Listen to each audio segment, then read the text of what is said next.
I'm joined now in studio by Natalia Pipa, a member of Ukraine's parliament, where she's the secretary of Ukraine's Committee on Education and Science. She covers a district that covers part of Lviv, which you can see here is in the western part of Ukraine. You'll recall when I was in Ukraine in March and April, I was in Lviv as well. Thank you for being with us. We appreciate it. Thank you for this opportunity to speak to American people. Well, you were introduced to us by our friends Karen and Erwin Redletter as part of the Ukraine Children's Action Project. And the Redletters and I have been talking for years about the effect of these conflicts on children. There have been children, some of your colleagues as MPs, who are from the eastern part of the country who have moved to the west. Their kids go to school there. When they go to school, they go through these bomb missile drills all the time. At some point, it becomes very dangerous for children to be in this situation for a prolonged period.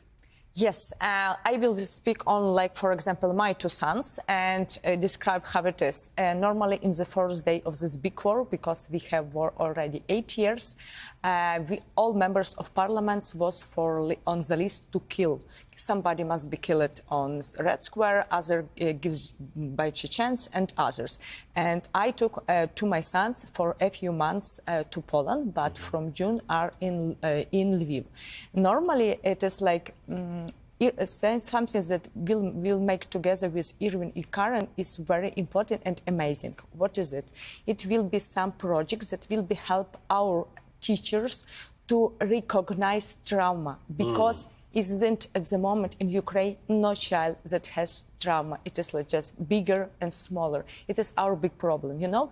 Our children can be a first generation that don't know nothing about war, but it could have been. Yeah, that opportunity has been lost. You know, it is different trauma, because when you have no parents at the moment because are killed, or when are you injured, and when you hear this all explosions, it is one trauma. If you just see, you have no childhood and you hear this all sirenas, it is other trauma, but it's like different way of the same trauma, and we must to go throughout and work as it. After that, a teacher can just recognize. After that, must be work of psychologists and. I was going to say, after the teacher recognizes it, something has to happen. So before I got into Ukraine, I was in Hungary and Poland, and I was meeting all of these people who were coming across with their children, and some of them were looking to settle somewhere. The husbands and the fathers and sons had to stay back in Ukraine. And some of those parents dropped their children off with a relative or a friend and went back to either be with their husbands or their parents who couldn't move. That's another trauma, right? Being separated from either one or two of your parents, if you've moved to safety in some other part of Ukraine, and then being in a country where the language isn't the same. In Poland, they've made some efforts to try and help the kids with the language, but in Hungary, it's very difficult. In other countries where there's no other culture, other cultures, other languages, it's true. It's everything true. Because I, like member of parliament, must stay in Ukraine, and my children go with grandparents to Poland. It was very difficult too. And you know, when I'm here just for 11 days, and I feel how I need my family, my husband, and my children. And it is about, I'm just 11 days and I'm in USA, but when and you're an adult and you feel that trauma. And father and mothers are on the front line is other trauma, or are killed. It is a very big problem. In Ukrainian army, till war was 28% of women. Today it is like 33% of women.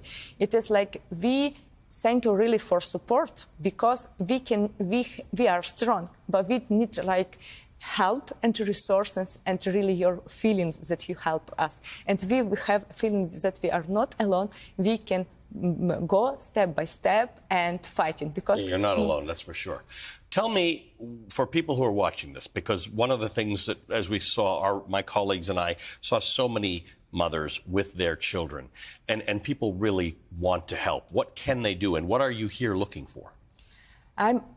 First of all, I'm here to tell thank you and for all support. And second one, you really can like our good project. It will be in some NGOs, like Ukrainian American NGOs, like Come Back Alive. It is a better way to help Ukraine, just give money to this fund, because work directly and is directly with frontline, with biggest problem. Other is, for example, fund of Pratula. It is work directly too with front lines, with civilians on front lines, and it is really helpful. Or for example, this fund that founded Karen or Irwin that can recognize this trauma. It is like three very important ways.